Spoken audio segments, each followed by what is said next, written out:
మావయ్య ఏదో ఆలోచిస్తానన్నాడు. ఆయన ఏం ఆలోచిస్తాడో, మళ్ళీ ఏం జరుగుతుందో చూస్తున్నాను.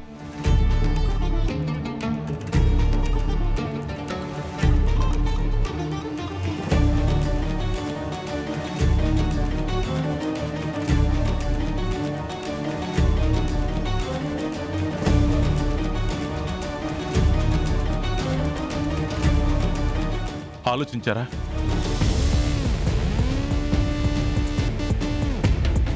ఇంత పెద్ద కష్టం నుంచి గట్టెక్కాలంటే మన ఆస్తిలో నుంచి కొంత భాగాన్ని అమ్మేద్దాం అనుకుంటున్నాను రా.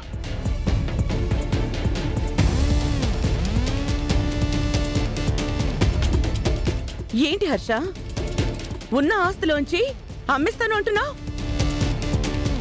మళ్ళీ వాటిని సంపాదించాలంటే ఈ కాలంలో అవుతుందా? మరేం చేయమంటావు రామా? నీ ముద్దుల కొడుకు మీద వదిలేనా? వాడే ఈ భారాన్నంతా మోయగలడు అంటావా? వాడే ఈ నష్టాన్ని భర్తీ చేయగలడా? ఆ నమ్మకం నీకుందా? చెప్పురామా, ఆస్తి అమ్మను చెప్పు. నమ్మకం లేదు కదా, సో ఆస్తి అమ్మక తప్పదు. నాన్న, అన్నయ్యని మనం ఈ టైంలో ఆదుకోవడం కరెక్ట్. అందుకోసం ఆస్తులు నమ్మటం కరెక్ట్ కాదు నాన్న. మరి ఇంకేం చేయాలంటావరా? మన ఇన్వెస్టర్స్ని డివిడెండ్స్ రూపంలో సేవ్ చేద్దాం నాన్న. ఆస్తి నమ్మకుండా వాటిని బ్యాంకులో పెట్టి లోన్ తీసుకుందాం. దాంతో లాస్ కవర్ చేద్దాం. అలాగే వాయుపుత్ర ఎయిర్లైన్స్ని తిరిగి గాడిలో పెడదాం. మనకిప్పుడు చాలా ఇంపార్టెంట్ నాన్న. మన షేర్ హోల్డర్స్ని పిలుద్దాం. మన ఎయిర్లైన్స్ రూట్ మారుద్దాం.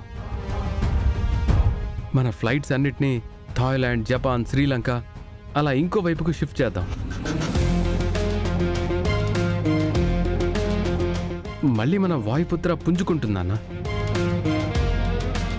నాన్న, ఇది మీకు నచ్చకపోతే వేరేది ఆలోచిద్దాం నాన్న.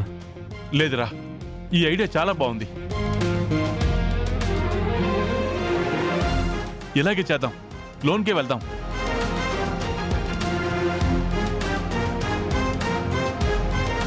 బిజినెస్ మ్యాన్ అంటే ఇలా ఉండాలి. చీకట్లో వదిలేయడం కాదు, ఆ చీకట్లో కూడా ఇలా ఒక వెలుగు చూపించాలి.